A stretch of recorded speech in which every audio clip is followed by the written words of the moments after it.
All right, class, welcome back. We are going to wrap up the first unit, Columbian Exchange. We're actually finally going to get up to the Columbian Exchange at the end of this unit, if you've been curious about what that even was. Um, so we ended the last section on, the kind of historical debate about Columbus, um, good guy, bad guy, hero, monster, somewhere in between. And there's a specific debate about him, and there's also the larger debate about just historical people in general. How do we judge them? um Back to this, some of the specifics about what Columbus was doing. His goal, his vision, was he wanted to reach Asia just like the other Europeans. The Portuguese did so by sailing south, around the entire African continent. He had the same goal, of getting to Asia where all the best stuff was, in terms of trade, but he had a different tactic than the Portuguese. He wanted to figure out something quicker. So he wanted to sail west, and end in the east. The map you see here, this is basically the world as Columbus would have understood it. So you'll notice the Americas are not on the map because nobody knew the Americas existed.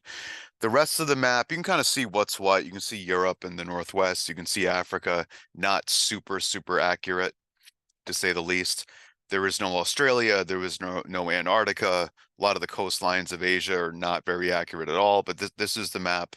This is the world as Europeans understood it at the time. So uh, there are some misconceptions about Columbus. So I want to make sure you're clear about what he did, what he didn't do, what he thought, what he knew, what he didn't know. And this image, I think, will help dispel some of the myths. So he landed in the Caribbean, and when he did so, he thought he was off the coast of Japan or China. He thought he was in East Asia. Um, so a couple things. If you look at the image, you'll see that there was not Columbus didn't come to the Americas once. He came four times. All right, it wasn't a one-off. It was a series. You can see the dates. Four voyages. When Americans, people in the United States, use the term America, they're usually referring to the United States, right? And when we're talking about Columbus and we say America, we're not talking about the United States. The United States didn't even exist, of course, as a political entity. We're not talking about the territory that would later become the United States.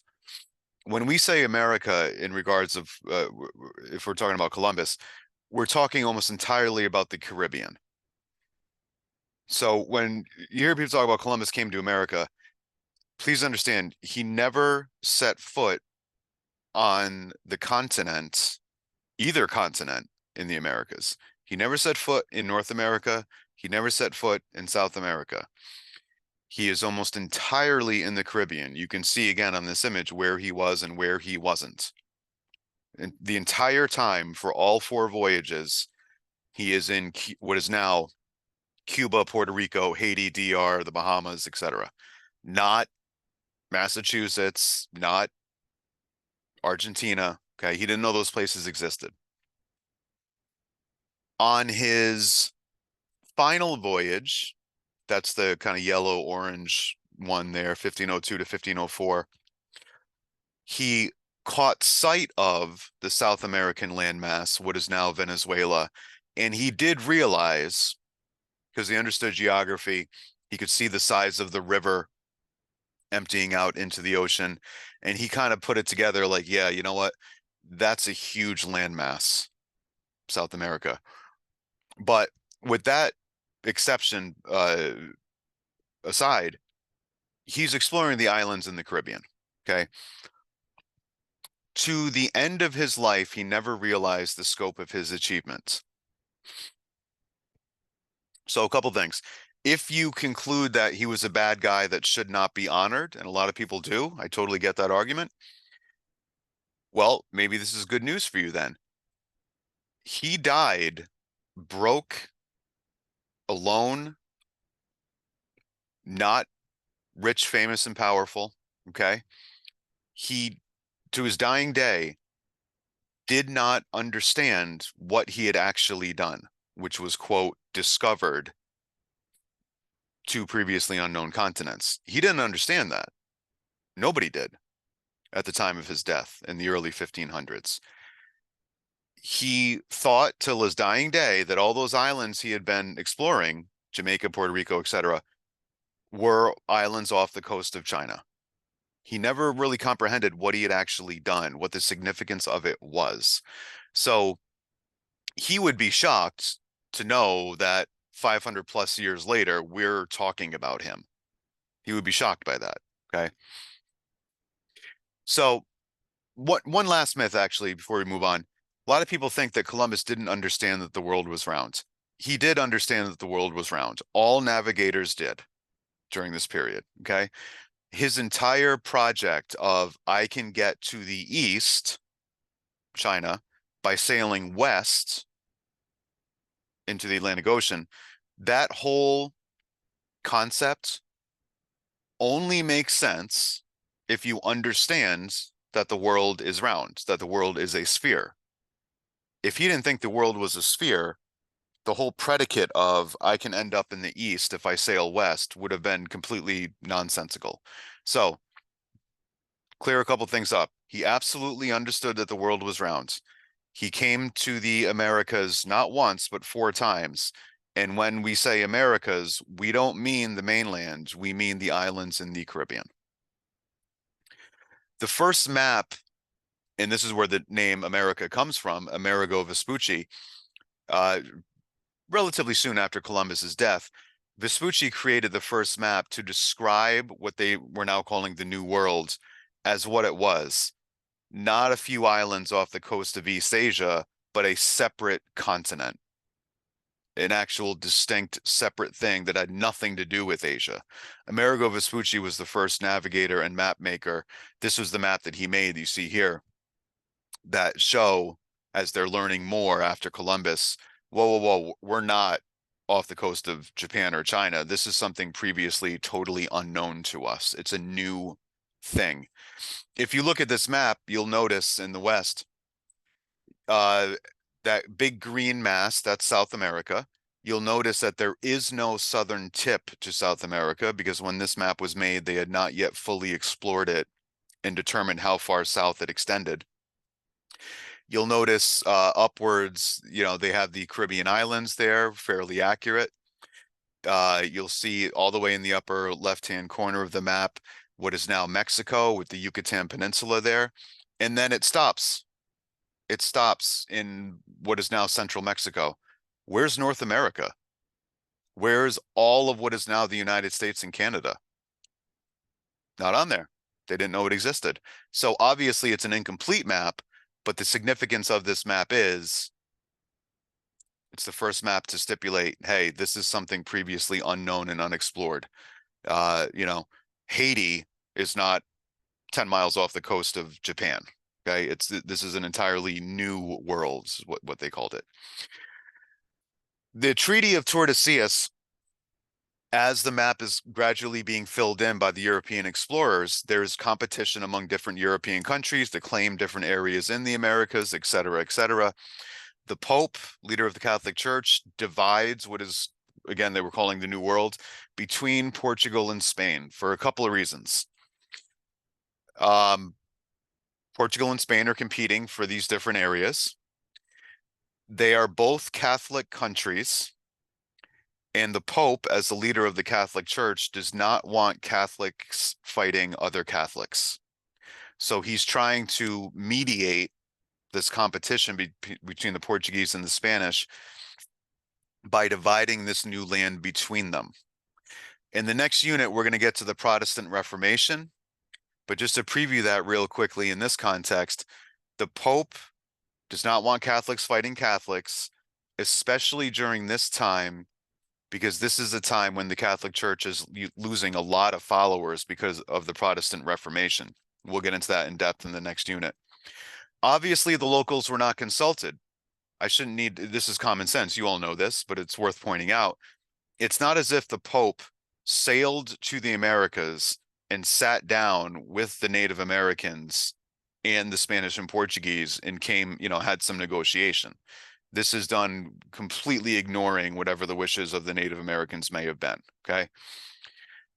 Present day effects of this decision. So, first of all, if you see the line there cutting through that gray line top to bottom, and everything to the west of that line in the Americas is red, that was given to Spain, and the relatively smaller area to the east of that line in blue was given to Portugal. So, present day effects, well, to this day, all of those areas in red, the dominant language is Spanish. This is why. The dominant religion is Catholicism. This is why. In the Americas, what is the exception to Spanish as the first language in terms of Central and South America? You probably know this. The exception is Brazil. The primary language in Brazil is Portuguese. That's not a random accident. That's because of this treaty. That's because of this line. So these areas are predominantly Catholic because of this line. They are predominantly Spanish or Portuguese speaking because of the effects of this treaty hundreds and hundreds of years later. So you know that the Spanish and the Portuguese don't still control these areas directly at all, but their culture, language, religion, etc., it's still very much in effect. One last thing I want to point out about this line, you may have been asking, just looking at this, that line that runs through the eastern part of South America there, it was intended to divide the quote New World in half. But what you can see is it clearly doesn't do that. The Spanish get, I don't know, what would you say, 90%, right? The Portuguese get a relatively very small area. And so if you're asking yourselves, geez, why did the Portuguese agree to that? That's not an even distribution. You're right, it's not. Let's go back 1 minute. This is the map they had to work with. This is the map as they knew it. So keep this map in your mind's eye, and then I'll go back to this, and you can see now that that line, that north to south line that was meant to divide the Americas equally, it's not even remotely equal. Well, if you understand they're drawing that line based on this map, it kind of was equal, right? But then as the exploration progresses and they realize how big this landmass is, turns out the Spanish got a much better deal than the Portuguese. Because remember, we go back one more time.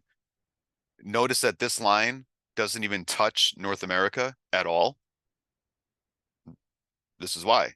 On the map they had, North America didn't even exist. So next major leap in exploration, Magellan. First, well, he didn't make it all the way. We'll get to that in a minute, but he is given credit as he was the commander of the first mission that ultimately did circumnavigate the Earth, start at point A, sail around the entire planet, and return to the point of origin. This was much more important than Columbus's voyages in terms of how many questions it answered. All right, Columbus's voyages were world-changing in their importance, of course, but Columbus's voyages introduced a lot of questions. Magellan's voyage introduced a lot of answers. The focus of Magellan and Columbus, and most of these explorers, by the way, was on exploration, obviously, but also spreading Christianity, right? They were evangelicals, they were missionaries. And Magellan was killed ultimately for that reason in what is now the Philippines. He was a little too aggressive with his attempts to convert indigenous people to Catholicism, and he was killed. 3 years later, to give you a sense of how long this took, 3 years. I mean, imagine that, right? You guys are young. Imagine your life 3 years ago. It's probably 3 years is a long time, right? 18 of 270 men returned. If 27 made it back, that would have been a 10% survival rate. So 18 is less than 7%. We're talking 3 years and a 93% death rate. So whatever you think about these people, were they heroic? Were they monsters? Were they in between? we can all agree that they were brave to a degree that most of us cannot possibly even imagine. 3 years, 93% death rate to pull off this mission. Let's look at what questions they answered. They left Spain, just like Columbus. You can see, though, that they did not aim for the Caribbean. They knew that was there. They knew what Columbus had done. They have a different mission here. They sail south mostly rather than west. And the first part of their mission, if you go back to this map one more time, notice how South America has no southern extremity. First thing Magellan wanted to figure out, where does South America end? And is it possible to sail all the way down the east coast of South America, around the southern extremity, and then back up? And he determines that, yes, South America does have an end, and that area is named after him, the Straits of Magellan. He determined that, yes, it is possible, just like the Portuguese had done earlier. Is it possible to sail to find the southern end of Africa and sail down and around? Yes. Magellan did the same thing with regards to South America. Does South America have an end? Yes, it does. Is it possible to sail under it? Yes, it is. He entered the Pacific Ocean after sailing under the southern tip of what is now Chile, Argentina. And he entered the Pacific Ocean. When he did that, he did not know it was the Pacific Ocean. He had no way of knowing that. However, when he got to what is now the Philippines, he knew where he was. This is very important. He knew where he was because Europeans had been to the Philippines before, but they had gotten there from the other direction. You see, they had gotten to the Philippines before by sailing south around the entire African continent up into the Indian Ocean. So when he got to the Philippines coming from the opposite direction, he knew what the Philippines were. He knew where he was. So now he knows a couple really important things. Number one, that ocean that he entered after sailing south around the entire South American continent, turns out that was the Pacific Ocean. Number two, he now knows exactly how big the Earth is. Nobody knew that before. He now knew exactly how big the Earth was. You see, Columbus knew the Earth was round, but he thought the Earth was about half the size as it actually is. Right? He didn't know there were these two huge continents in the Pacific, the biggest ocean in the world. You know, he didn't know that. Now the blanks are starting to be filled in. So it is possible to sail around the Earth, to circumnavigate the Earth. We know exactly how big the Earth is. And also very important to think about, Magellan established there are no more huge undiscovered continents out there, the exception of Antarctica, if you want to count that. In other words, when he entered the Pacific Ocean under South America, he didn't know it was the Pacific. But when he's entering that ocean, sailing west, look, for all he knew, there could have been 1, 2, 7 other previously unknown continents. Why not? Columbus accidentally stumbled across 2 huge unknown continents. Why couldn't there be 6 more? Maybe the Earth was 5 times the size people thought. You see?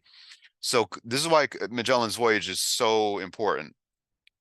Yes, we can sail around the entire planet. Yes, we know exactly how big the Earth is. Yes, we know that there are no more major undiscovered continents out there. And so from this point on, it's a matter of the exploration. It's a matter of filling in the blanks on the map and less figuring out how to sail from point A to point B and more exploring, all right, what's in the interior of these continents that we don't know a lot about? What's in the interior of North America, etc. So really big turning point in the history of exploration. Now, at this point, again, the exploration is more about sailing, obviously, to the place you want to explore, but then getting off, going inland, and figuring out what's in these continents. Who is here in terms of civilization? What's here in terms of resources, et cetera, et cetera. And what would have been not predictable at all would be that a few ships full of Spanish conquistadors, sailors, explorers, soldiers. Okay, so they can go to Mexico and explore around a little bit, sure, but how were they able to take and hold lands? We're talking a few hundred people, a few thousand people going up against huge civilizations. And one example of that would be the Aztec Empire. Um, they are in some textbooks, they're referred to as the Mexica, which might be useful to just give you an obvious clue of where they were centered in what is now Mexico. But the Americas were full of very sophisticated civilizations and a wide variety. So from here on out, when we talk about Native Americans, it's not one thing.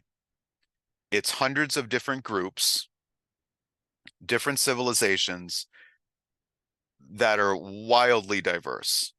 So some groups are relatively small, nomadic, hunter-gatherer types. Some groups are kind of in the middle. They're settling down, they're building towns, they're doing farming and agriculture and trade. And then some were massive, very sophisticated empires with cities and canals and all kinds of stuff. All right, there's all kinds of stuff going on in the Americas. And it would not have been predictable at all that, again, a small number of Spanish conquistadors were able to somehow take and hold huge territories that were governed by very advanced civilizations. So how did that happen? There's a couple of reasons. There's a human political element, and then there's the biological element. So the human political element, the Aztec or Mexica state religion necessitated constant warfare against neighboring people to secure captives, that's a nice way of saying slaves, for religious sacrifices and laborers. Okay, so the Aztec Empire, it was an empire. What do empires do? They expand. They conquer their neighbors for resources, whatever that might be. And one resource that the Aztecs would take from their neighbors was human beings to serve as slaves or as human sacrifices, which is something that their religion dictated. So, in other words, when we talk about Native Americans, again, we're talking about a wide, diverse array of groups. And let's say you are a member of a Native American tribe that lives on the edge of the Aztec Empire. You know it's just a matter of time before the Aztecs invade your lands, capture your people, and you're either going to be enslaved or you're going to be taken to a top of a pyramid by the Aztec priests. And that Aztec priest is going to proceed to cut your heart out of your chest while you're still alive and then throw your heartless body down the side of a pyramid as a religious sacrifice. In other words, if you're a member of this group, you are going to hate and fear the Aztecs. And if the Spanish show up, you might think to yourself, I don't know who these people are. I don't know where they came from. They're funny looking. Never seen a white person before. Never seen a horse before. This is weird, but whoever these people are, they cannot possibly be worse than the Aztecs. That's what you would think in that scenario. And so here's where a very common historical thing would kick in. The enemy of my enemy is my friend.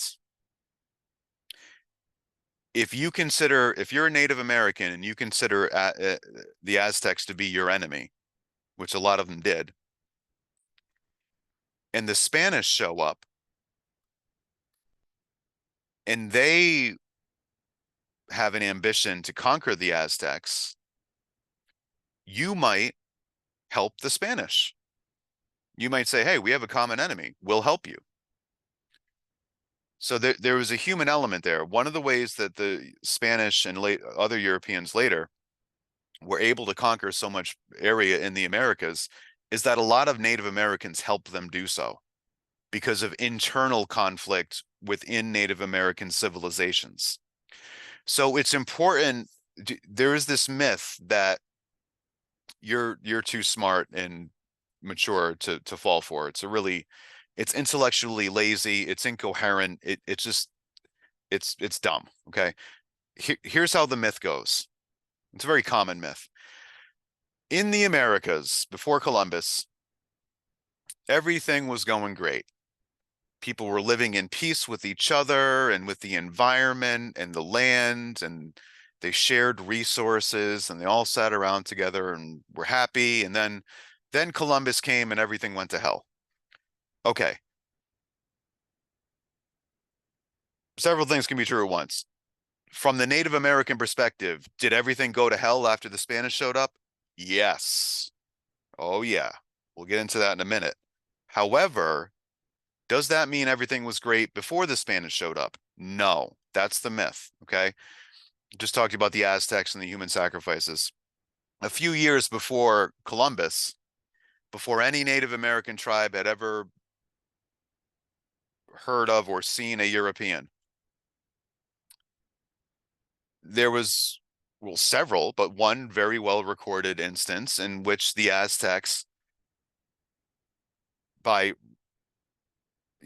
ripping the heart out of people's chests while they're still alive, did over 20,000 human sacrifices in a week, one after the other, 3,000 a day. What's that, 100 people an hour? More than that? 2 people a minute? Capturing other Native Americans, dragging them up to the top of the pyramid, ripping their heart out of their chest, throwing them down the side. Tens of thousands in a week. Does that sound like a peaceful, harmonious, utopian place? No. That's the myth, okay? There were internal conflicts going on that the Europeans were able to take advantage of.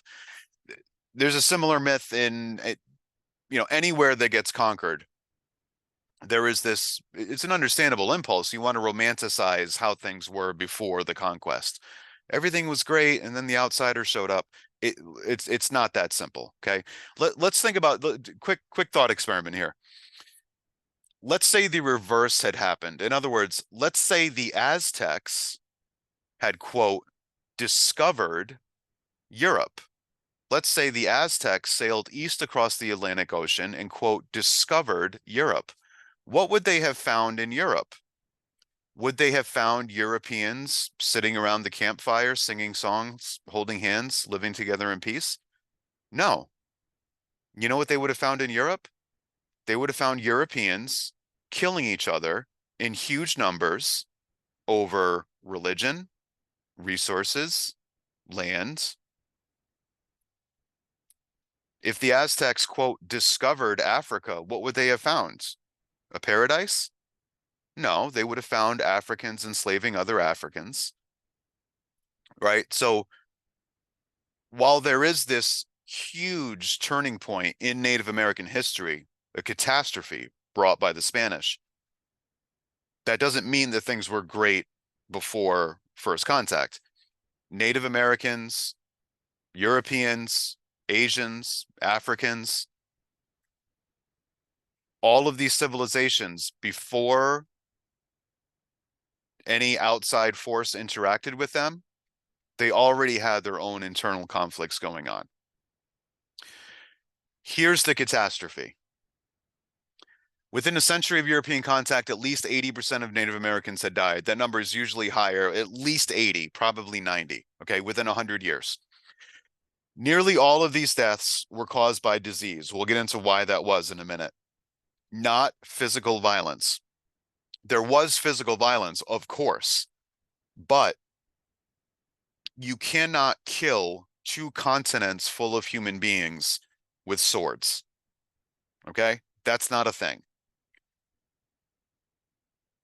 The physical violence that was carried out by the Spanish against Native American tribes is undeniable and well documented.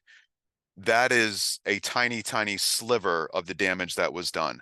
The huge culprit here in terms of killing Native Americans was disease. And most natives were dying in these pandemics, dying of diseases before they didn't even understand that the Europeans existed or had come there. Because once diseases are introduced into a society, they can spread on all kinds of different vectors just through the native population moving around, traveling, communicating with each other. So the huge majority of Native Americans died within 100 years, overwhelming majority of them. And most of them died without even having any comprehension of what was going on or even knowing that this outside element, the Europeans, had shown up in the Americas. Now, as time goes by, we learn more and more and more about how advanced the Native Americans were before Columbus and the other subsequent explorers. And here's an interesting development.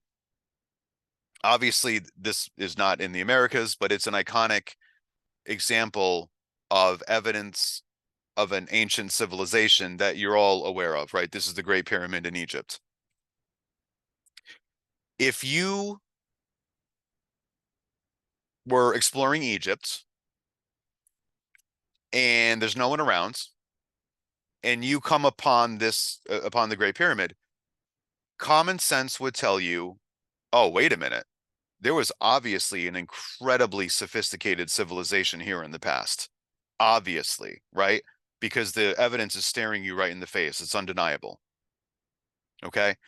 The people that built this pyramid, they could have this was built about 5,000 years ago.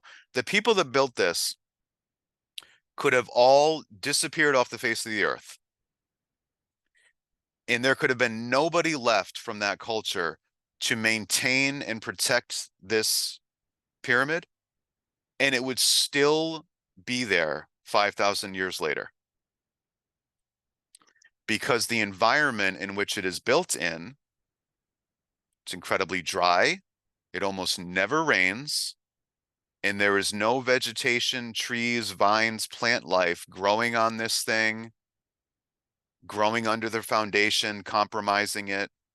Because of the environment, that pyramid has been there 5,000 years, and unless someone acts a fool, it will be there 5,000 years from now. The environment in which it is built preserves it, preserves obvious evidence of an advanced civilization. In most of the Americas, that is not the case.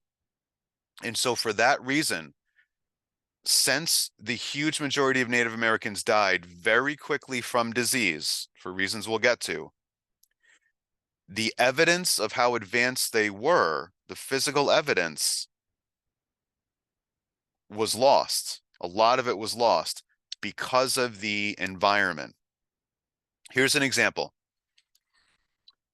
This is a random black and white photograph of the top of a mountain in what is now Peru.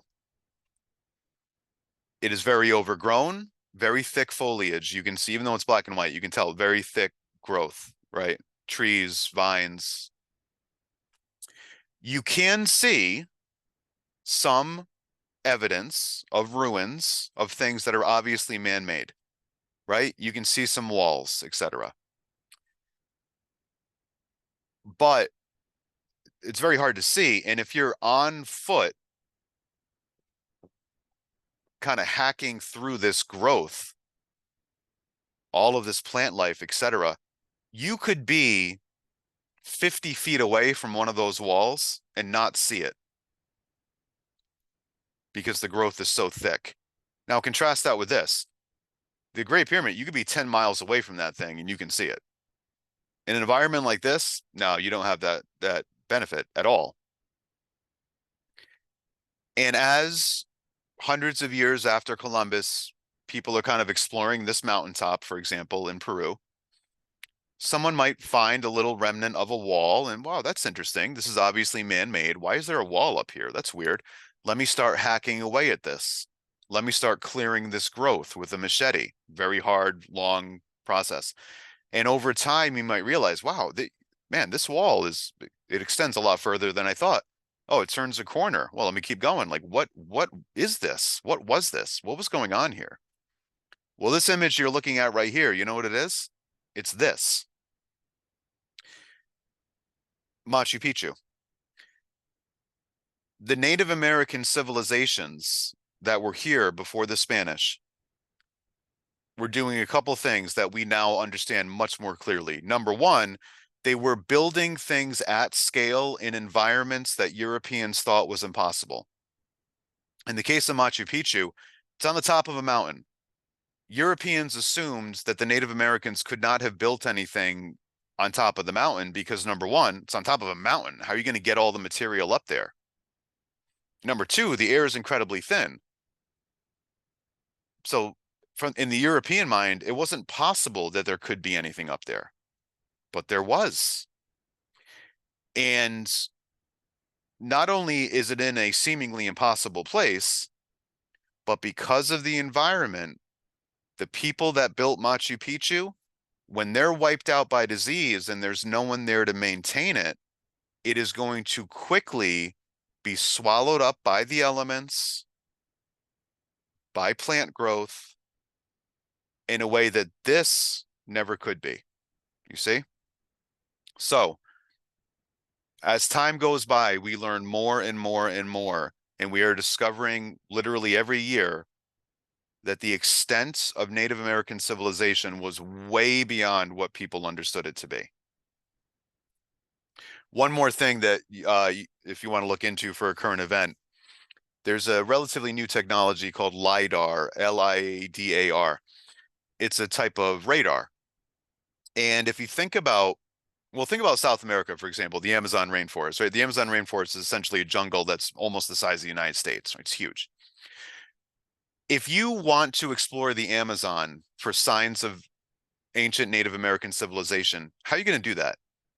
You could walk through it on foot with a machete and hope that what you randomly stumble across some ruins. The chances of that are almost zero because of how huge and thick the jungle is. Or since we have airplanes now, you could fly over the jungle looking down for stuff.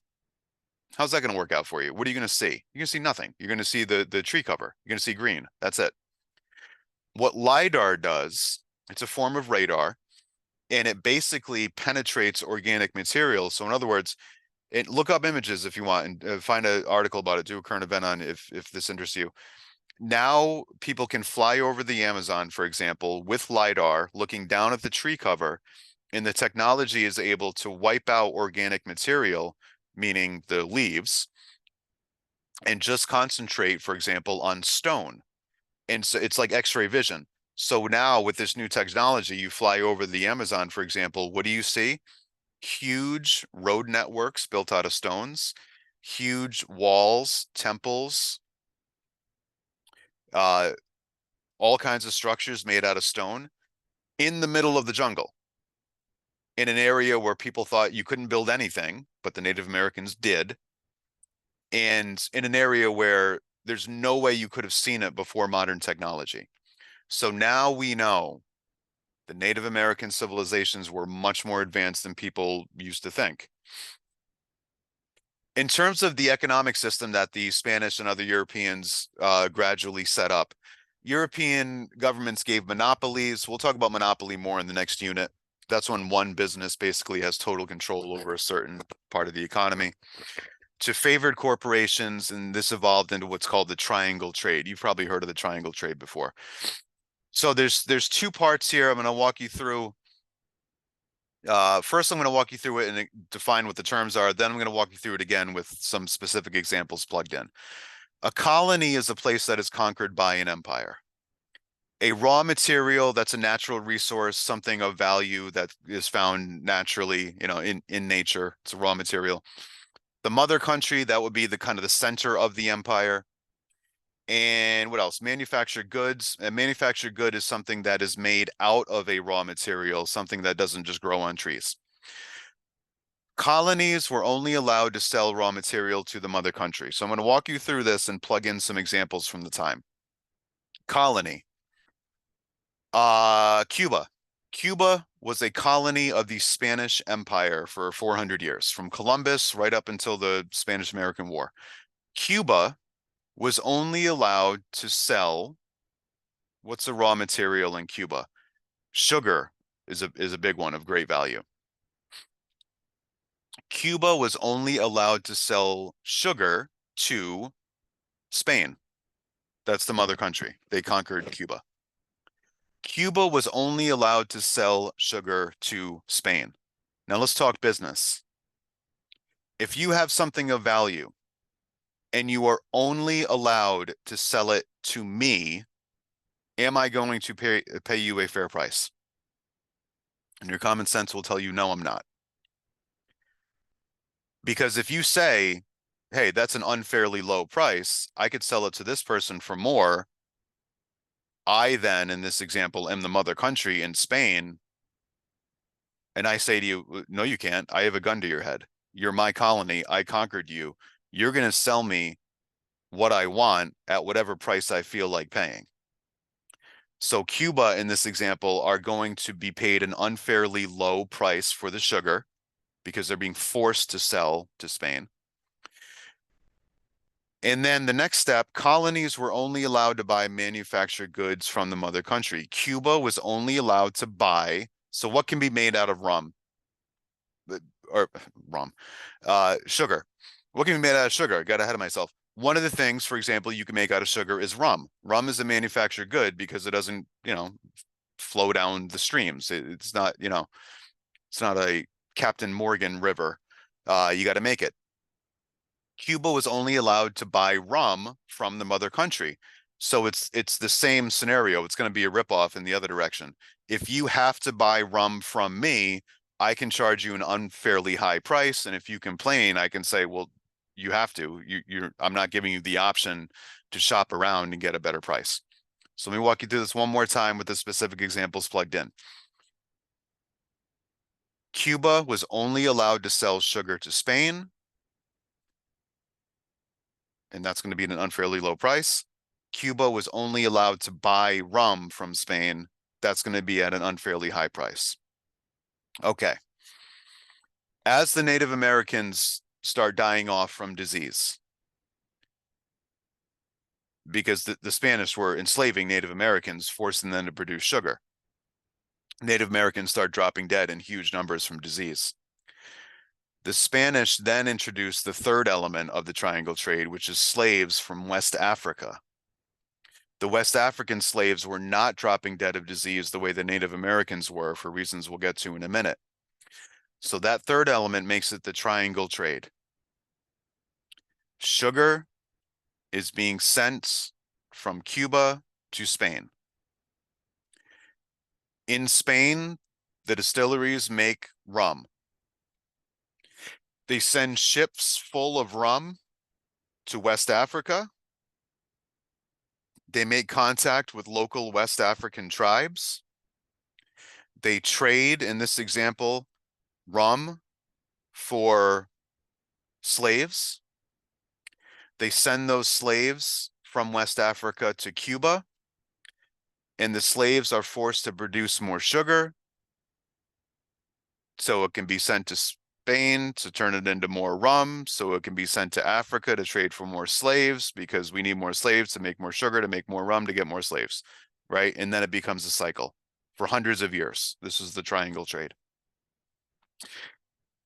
The most prominent defender of the Native Americans and the most prominent critic of how the Spanish treated the Native Americans by enslaving them was a Spanish priest named Bartolomeo de las Casas. And he wrote A Short Account of the Destruction of the Indies. And I wouldn't be surprised if you've heard of him. He's in most history textbooks. And he stands out because, he's a Spanish priest who is criticizing his own country. And it takes guts to criticize your own country, and like everyone's doing something and you're the person that says, hey guys, we shouldn't be doing this. That takes some moral bravery. And so he's looked at pretty favorably for that reason. And he is defending the humanity of the Native Americans, saying this is unjust what we're doing to these people. We should not be enslaving the Native Americans. Now, I regret to tell you, the solution that he proposed is almost always left out of the high school history textbooks. And here's why. De las Casas said, we should not enslave Native Americans. Good. I'm sure we all agree. Excellent. And he's praised for that. He's ahead of his time. He's like, hey, we shouldn't be doing this. Good. You know what his solution was? We should not enslave Native Americans. We should enslave Africans instead. You see how inconvenient that is and why that's often left out of the narrative, kind of messes up his reputation. So this goes back to something we talked about last time. He was a product of his time when slavery was universal. However, he did have the moral clarity to say, hey, this is wrong. I don't care if it's considered normal, it's wrong. So good for him. He deserves credit for that, 100%. But he was still a product of his time. He could not make that final leap. It's wrong to enslave Native Americans, he said. Good. Why is it wrong? He was so close, you see? He was so close. He could not get there. He could not make that final obvious moral leap.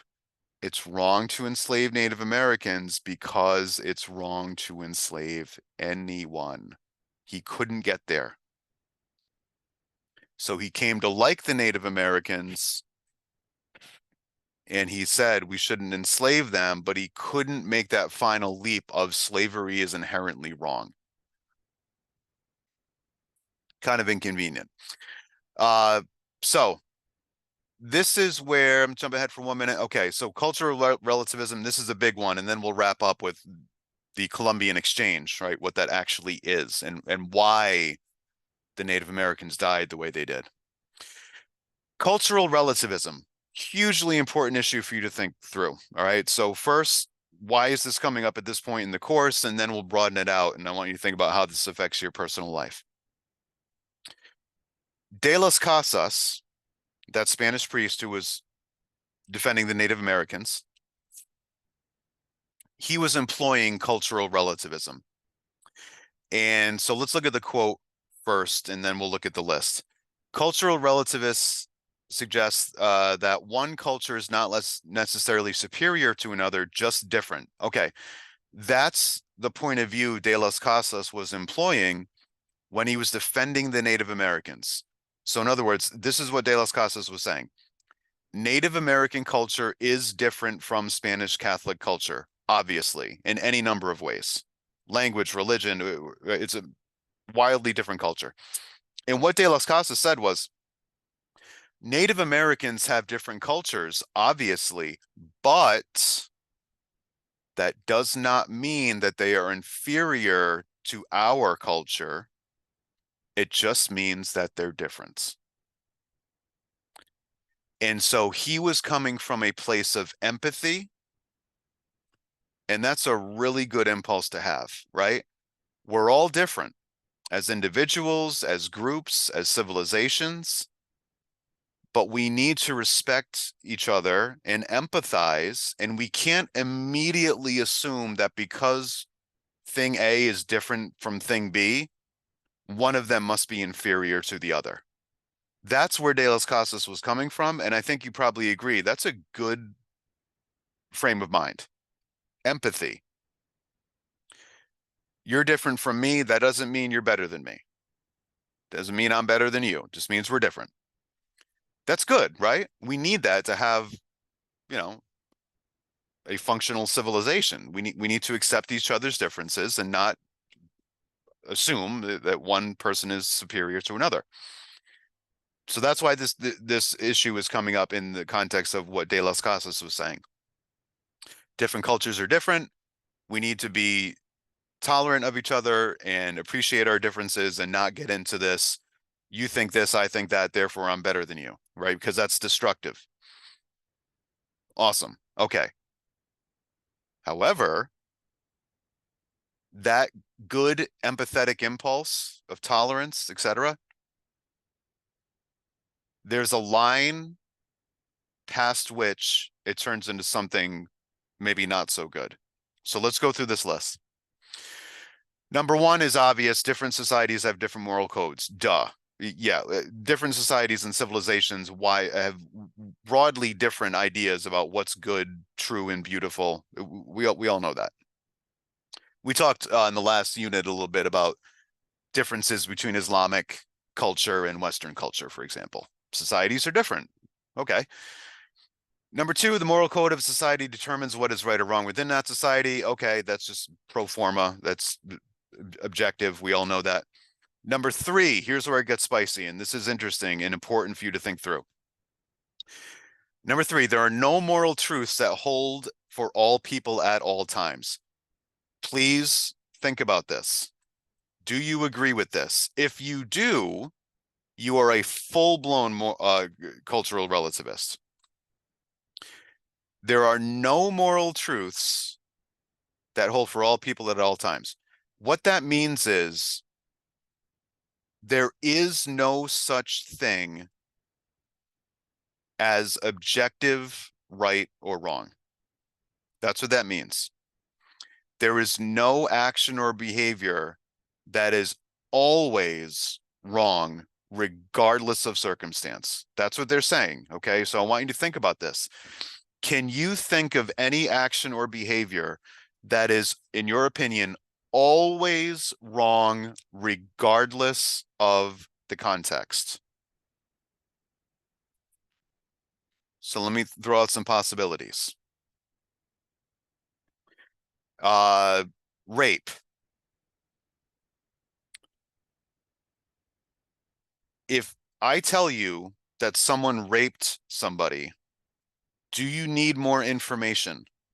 Do you need more context? Or are you comfortable saying, okay, I know enough. Whoever did that is wrong. Period. Full stop. I don't need to know the context. Rape is wrong. End of story. Are you comfortable saying that? If I tell you somebody murders a 2-year-old, do you need more information? Or are you comfortable saying, you know what? Certain things are always morally wrong. I don't care who, where, when, what the culture was, what the context was. If you kill a 2-year-old, you're evil, period. Are you comfortable drawing those lines? Number four, the moral code of our own society has no special status. It's just one among many. That's just kind of rehashing the quote on the left. Number five. So there's two I want you to really think about. How do these affect your life? Number three and number five. Number three, again, is there any such thing as something that is objectively, universally, always wrong? Rape, child murder, maybe think of something else. Are those always wrong? Or does it kind of depend on the situation? Number five, it is arrogant for us to judge other cultures. We should always be tolerant of them. Okay. We don't want to be judgmental, right? That's a good impulse to say, hey, we don't want it would be arrogant, right? Nobody likes arrogant people. Judgmental, that is a negative connotation. We should always be tolerant of them. Tolerance, that has a positive connotation. Do I want people to be arrogant? No. Do I want them to be judgmental? Not necessarily. Do I want them to be tolerant? Yeah, sounds great. Number five, sounds great. However, where's the line? Where's the line? We should always be, really, always? We should always be tolerant of them? Sounds nice. Think about this in the real world, how this could be twisted. It's arrogant for us to judge other cultures. If I ask you if you think Nazi Germany was an evil culture, I assume you would say yes. And if I responded to you by saying, why are you being so arrogant and judgmental? You're saying Nazis are evil? That's really intolerant. Would you take me seriously?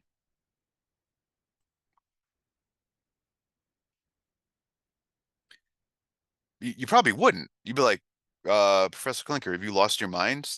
They murdered 6 million people in gas chambers. More than that, 6 million Jews alone. They murdered 6 million Jews. And then if I said to you, yeah, but look at number 3. They murdered 6 million Jews. It sounds bad, but there are no moral truths to hold for all people at all time. And, we don't want to be judgmental because maybe there was a context and a situation there where, we don't want to be arrogant. We should tolerate that because they're just they have different ideas about what's appropriate. You really want to play that game? And by the way, it's not a game. Um, if you tolerate all behavior, anything imaginable, because you don't want to be judgmental, you will tolerate yourself into a ditch with a bullet in your head. Full stop. Jews should not be tolerant of Nazis, right? You see the trap? You can put all these nice words in there. Tolerance, yay. Be careful. It's arrogant to judge other cultures, really. Did Martin Luther King judge American culture? He did he not? Did he not judge American segregation to be evil? He did he not? When you think of Dr. King, what are the first words that come to mind? Do you think of him as an arrogant, judgmental person? No, probably not. I want to speak for you. So, look, these ideas, they're so powerful. They affect your life. They affect how you're going to go through your life. And it's a very fine line that you got to think about. We need to be empathetic. We need to be tolerant, especially in a country as diverse as ours. We need to respect people for their differences of opinions and conduct. But if we don't have a line where there's some moral clarity, you know, don't throw a 2-year-old off a building. If we can't draw any lines, I don't think you want to live in that kind of society. So this is a really interesting debate. Here are some headlines from a few recent news stories from the past couple years that reminded me of this issue. U.S. soldier punished for stopping child rape by Afghan. During the war in Afghanistan, American soldiers were allied on the same side as certain Afghan tribes that had a historical cultural practice of men having sex with prepubescent boys. In our legal system, we would call that child rape. Okay. In certain tribal cultures in Afghanistan, that practice of grown men having sex with, 10-year-old boys, it's not considered wrong in certain tribal regions of Afghanistan. It's just something people have been doing there for a while. It's not considered this grievous thing. And so what this headline is about is a U.S. soldier saw this happening and intervened and violently, he didn't kill the guy, but he beat the guy up. He's like, hey, you're raping a kid. Can't sit here and let that happen. And the soldier was punished. And what our military said to that soldier was, look, you don't need to like what they're doing, but you need to tolerate it. Cultural relativism. We're not here to change their culture. We're here to win a war. And you might not like it, but that's their culture. That's how they do things. Okay. So the question for you is the same thing. Do you need the context? Do you need to read a book from a sociology professor explaining the history of child rape? Or are you comfortable just being like, no, you know what? A culture that allows that is inferior. Are you comfortable doing that without feeling guilty because you're being arrogant or judgmental? Iran executes, I can talk, executes gay teenager in violation of international law. Why does the headline point out that the teenager was gay? How is the sexual orientation relevant? Well, the headline points out the sexual orientation because that was the crime. The crime for being gay in Iran is death, right? This gay teenager was not a serial killer. He was a gay teenager. What's the crime? Being gay. Death penalty. Are you comfortable saying that that is inferior? That that's wrong? Forced abortion still mandated under China's planned birth laws. The Chinese Communist Party controls how many babies women are allowed to have. How do they enforce the limits? Forced abortion. Whatever you think about abortion in general, and you should have an opinion, it's kind of hard to be neutral about abortion, but that aside, I hope we all agree that forced abortion against the wish of the mother is something entirely different. Same question. You okay with that? Are you comfortable saying, yeah, that's not good? Or do you say, hey, nope, don't want to be judgmental? Now, I want to make something very clear. This is not about Americans looking at other cultures. Ooh, when do we get to judge these people? It goes in both directions, okay? Understand, other cultures look at our culture and they're going to have to go through the same process. When is it appropriate to judge things that Americans do as being inferior? People look at American culture and any number of things in our culture, the prevalence of guns, the prevalence of drugs, the prevalence of pornography, whatever it is, and they judge us. So this isn't just about us looking at other cultures, judging them, or, asking ourselves, should we be able to judge cultures and when is that appropriate? It goes in every direction, right? So that constant back and forth between cultures, really important thing for you to think about. We want to be empathetic. We want to be tolerant. We don't want to be arrogant. But again, you're all going to have your own personal definition. Where's the line? Last thing is Columbian exchange. Columbian, beginning with Columbus, exchange back and forth. And basically the Columbian exchange refers to this back and forth of certain things that we'll get to in a minute, that there was no exchange before Columbus. In other words, the images on this graphic here are all things that only existed in the Western Hemisphere or the Eastern Hemisphere before Columbus. And Columbus's voyages represent the beginning of connecting those two hemispheres in a way that they never had been before. Okay, so let me walk you through the upper one first, the arrow going from the Americas to the Eastern Hemisphere. All of those things, tobacco, pumpkin, pineapple, etc., all of those things had existed in the Americas and had never existed in Europe, Asia, or Africa. And look at some of them: peanuts, potatoes, tomatoes. No one in Europe, Asia, or Africa in all of human history had ever eaten a tomato until Columbus and other explorers came to the Americas, found this thing called tomatoes and bought some seeds back and started planting tomatoes in the Eastern Hemisphere. Interesting, but not world changing. I will point out the big ones on that exchange there coming from the Americas, potato, corn, and beans specifically. The majority of all food consumed on Earth today only existed in the Americas before Columbus.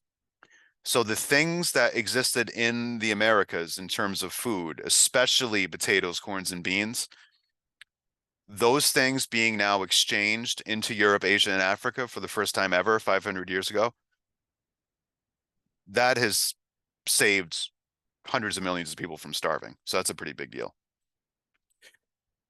The flow in the other direction is what changed the world.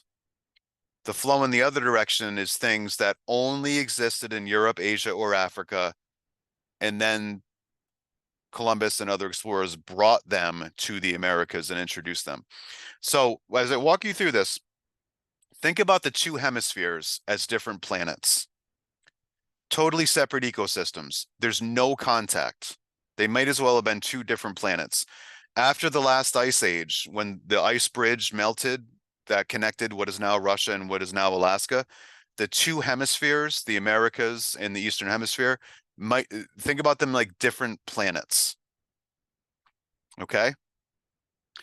When the Spanish come to the Americas, they bring certain things that the Native Americans had never been exposed to. Coffee, sugar. Okay, interesting. Not world changing. Here's what changes the world. The livestock. So livestock, we mean domesticated animals, animals that can be domesticated, tamed, trained to stay in a certain area, do certain work, cooperate with human commands, pull a plow, whatever it is. There were no domesticated animals in the Americas. Llamas, kind of, sort of, but that doesn't really count. The animals listed here did not exist in the Americas. Let's just say cows. There were no cows in the Americas. Zero. None. You know why? Because cows can't swim across the ocean. That's why. When the Spanish brought cows to the Americas, they're introducing the cows into an environment that had no experience with cows. Why does that matter? Well, what do animals bring other than meat, cheese, fat, labor, helping you pull a plow? Those are all huge advantages that the Europeans had that the Native Americans didn't. Here's what changed the world. Ready? The cows and the other animals bring disease. Most human diseases, I'm going to say most, many, originate in animals and then spread to humans. Cows, sheep, pigs, they carry diseases. The big one was smallpox. This is how the huge majority of Native Americans died. Europeans, Asians, and Africans, and by the way, this is why the African slaves didn't drop dead in huge numbers of disease in the Americas.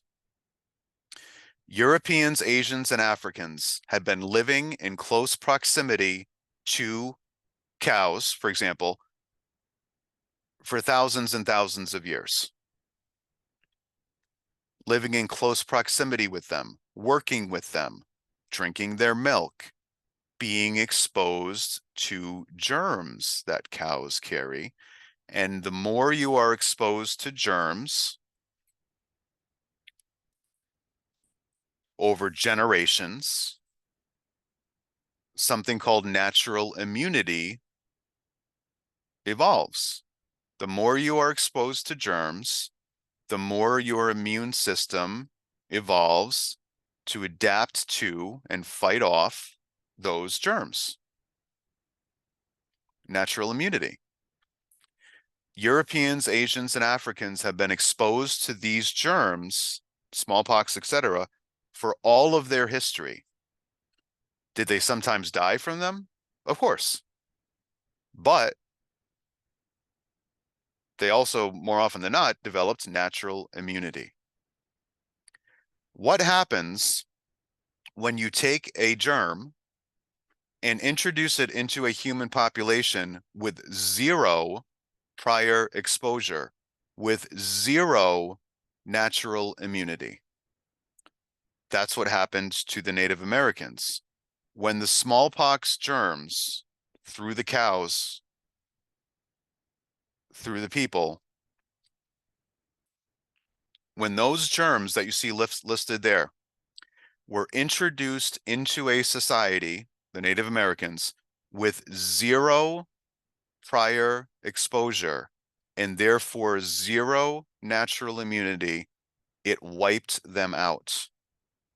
You understand? The Columbus and everyone who came after him, they may as well have been aliens from another planet. And what would happen if an alien from another planet landed on Earth today? As soon as they got off their spaceship and walked out and took a breath and exhaled, regardless of what their intentions are, they would be introducing pathogens into our air that none of us had ever been exposed to before. And it just might kill 90% of us. That's what happened here. If cows had existed in the Americas before Columbus, we'd be living in a completely different reality. Because the Native Americans would not have died the way they did, because they would have also had natural immunity through previous exposure.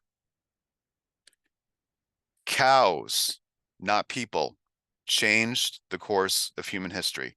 That might sound ridiculous and absurd. That's life. You think people are in charge? Watch out for the cows, guys.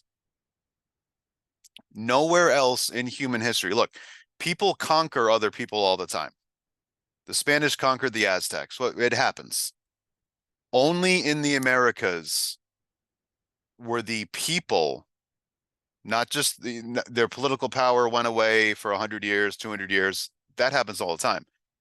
Only in the Americas were the actual human beings erased. I showed you a map last time, I think, of when the Europeans conquered most of Africa. You can conquer all of Africa for 80 years. You know who's still, what is Africa full of today? Africans. You can't erase the people. Everywhere on Earth has been conquered at one point or another, but the people remain, except in the Americas. If it weren't for this, if it weren't for the cows, and everything else went the same way, the Spanish come in, they conquered these huge areas, okay. But to this day, our country, for example, would still be full of Native Americans. It is impossible to exaggerate the catastrophe that the Native Americans suffered. 90% dead. That is by far the most catastrophic thing that has ever happened to any civilization in the history of this planet, and it's not even close.